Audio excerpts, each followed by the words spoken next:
Wow. What do we have for the reactor? We need 2 more uranium and a bunch more of those. But I'm pretty sure we can get a reactor here in a second. What is happening?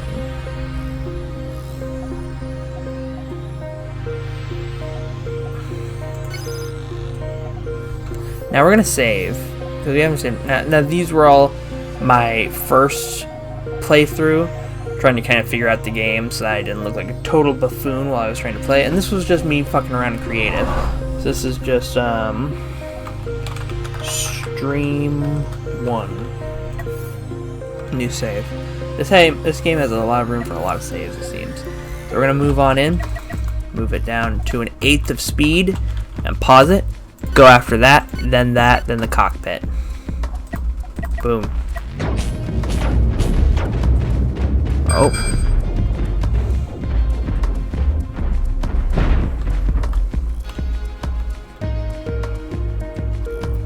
Don't fire at the cannon platform. Ah, shit.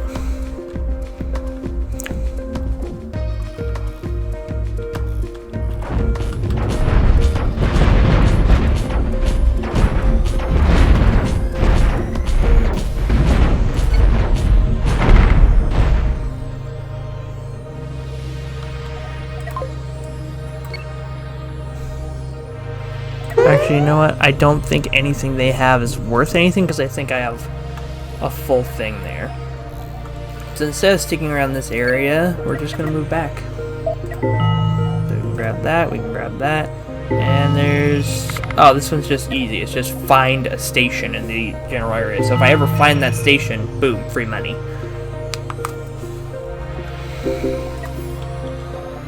Okay, let's see. What could we do to improve our ship? Maybe we'll just hail this and learn some blueprints. That's the blueprint symbol. Now the heavy laser, it does a lot more damage. There's the laser blaster, which is what we're using, and then there's the heavy laser blaster. It pairs together 2 large laser guns on a single turret, which combines for much higher damage at the expense of some accuracy and versatility. But more damage. While the disruptor, which is the one I've been targeting whenever I see it, fires bolts of electrical energy that deals little damage but can short-circuit enemy systems, causing them to lose power. It can penetrate shields while draining them. So that's what the disruptor is meant to do. It's basically just drains power from enemy stuff, but it's mostly meant to kind of short wire shielding. So that your big guns, like the heavy laser blaster, can actually do some stuff. Now the ion beam emitter shoots a powerful beam of ion energy in a fixed direction. Damage is lower at longer range. Can be shot into an ion beam prism to redirect its angle. And there's the ion beam prism. Redirects the angles of incoming ion beams, aiming them at enemy ships or other ion beam prisms. And then there's just a simple mining laser which helps you mine out resources. Alright. On to cannons. There's standard cannons, which fires a single round of projectile ammunition that can penetrate into enemy ships, sometimes starting fires. The large cannon, which fuses together 4 rounds of projectile ammunition to greatly enhance damage penetration depth compared to standard cannon. The deck cannon, a huge double-barreled cannon that is mounted on top of the ship instead of on the side for extra stability. Each barrel fuses together 10 rounds of projectile ammunition and is so loud that it briefly stuns nearby crew. The front and side cannons... The front and sides cannot be within 2 tiles of other roof turrets or tall parts. I got you. Missile and mine launcher launches missiles or mines of any type. The type of ammunition launched can be changed at any time during or after construction, even during battle. Railgun, a modular weapon that fires magnetically accelerated projectiles that can penetrate deep into enemy ships, causing great damage. And flak battery, a powerful defensive system that can destroy enemy missiles, lasers, and projectiles, can also inflict moderate damage to enemy ships. There's, well, the flak battery again, because it is defensive technically, as well as being ammunition. And the large shield generator. projects a large defensive energy shield and arc outside the ship, blocking most incoming fire, vulnerable to disruptors and EMPs. Due to its large size, the energy shield cannot be projected through non-structure ship mass, requiring the large shield generator to be built in the ship's vulnerable exterior. That's right, while a small generator can be built on the inside of the ship and still project through corridors and armor and stuff, the large generator can't do that, but it does have more health and a larger shield. So, up to you. The small hyperdrives allows the ship to instantly travel to other destinations within the solar system, or when assisted by a hyperjump relay to other solar systems. The control room, which is just a bigger version of what we have, and the bridge is an even bigger version of this. And then thrusters of different size and variety.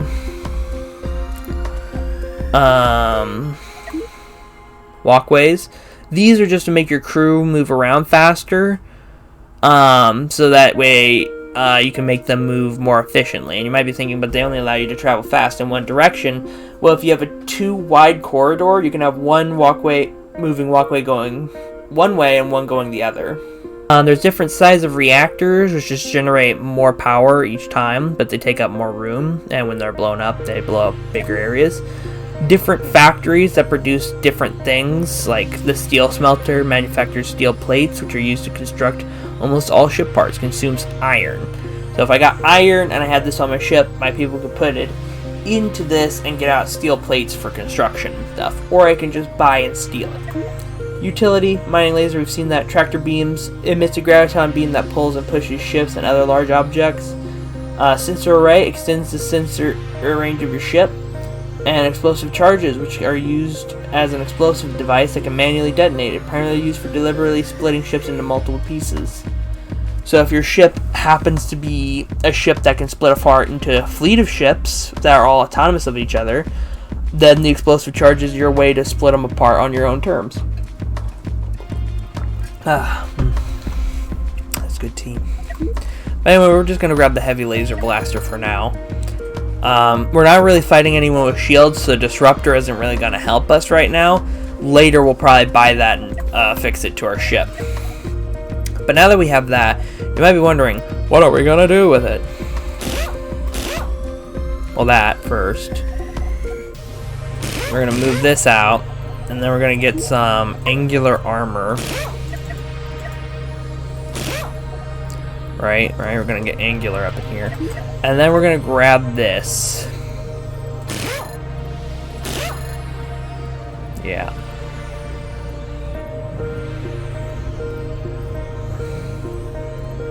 Get them all filled out. Less versatile, less accurate, but higher damage. Then I'm gonna do what I said. I'm gonna keep to my word. I'm gonna do what I said that I do. And then armor. There we go. All pointy.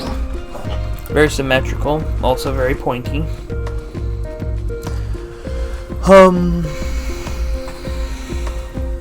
Yeah, I'm thinking this looks good. Might buy a reactor later, but now we've basically spent all our resources. So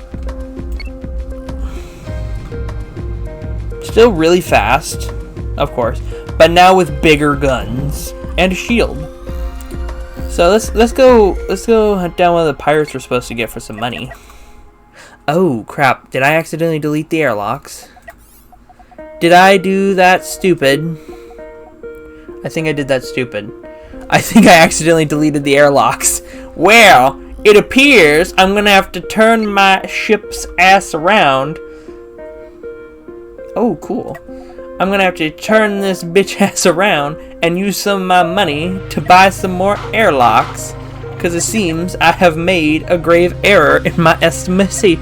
Why are these airlocks so expensive? Where do I put them?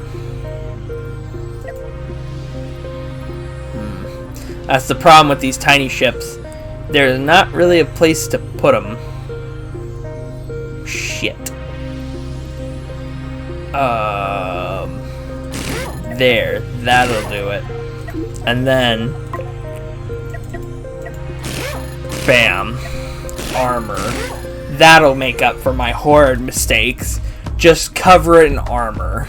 Make it angular. Yes, the more angular the ship, the better, don't you know?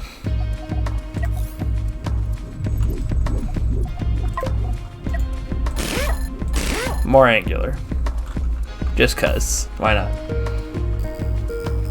I'm sorry, that's Fruitless Sleep attempt number 6.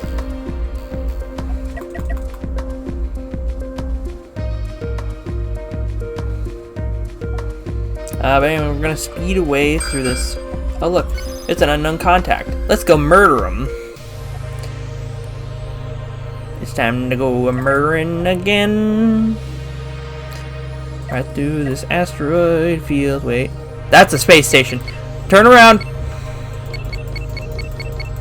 Thank God for armor. In the rear specifically.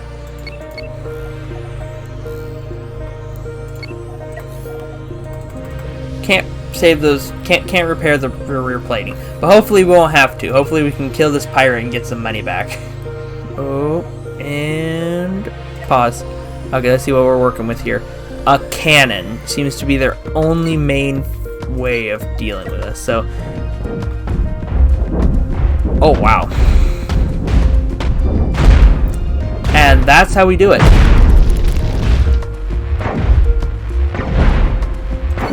Wow, the heavy lasers against these smaller ships really pack a punch. Really just pack a punch. I didn't recognize just how much punch they packed when it comes to small ship combat, but it's a lot of punch. Like a holy goddamn amount of punch.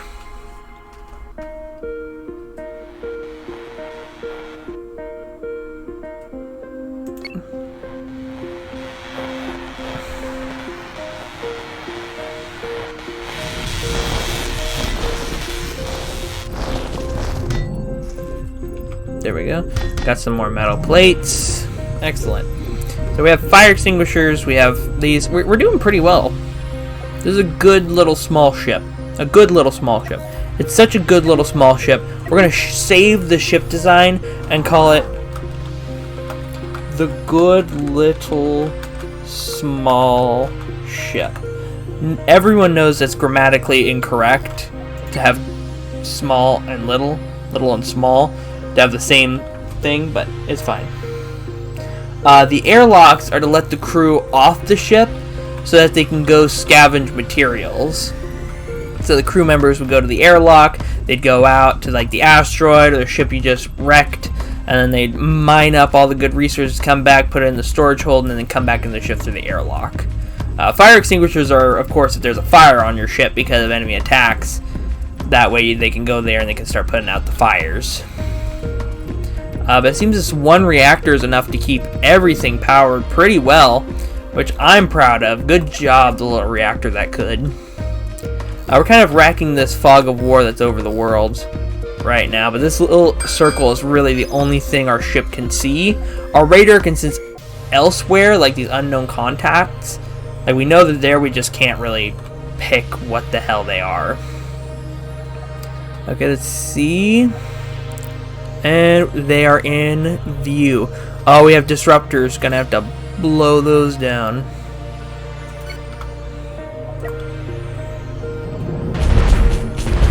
Oh.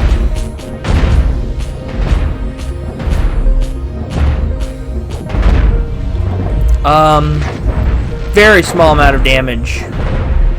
Oh, our reactor's actually running out of energy to be pumping full of everything.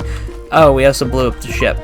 So, one major weakness that we have now found out is that the little reactor who cannot actually power everything.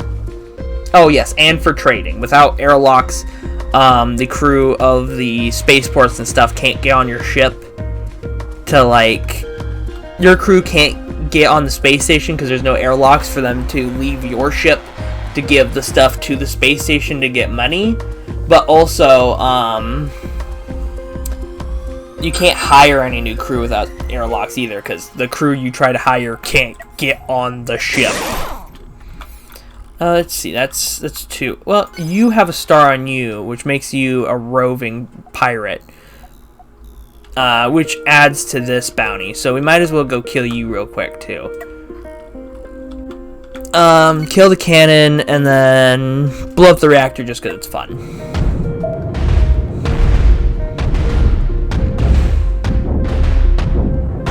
Its cannon is very bad at taking out shields. That's just a fact of cannons. They're not great at taking out shields unless there's a lot of them. We appear to have blown up anything that was worth a damn.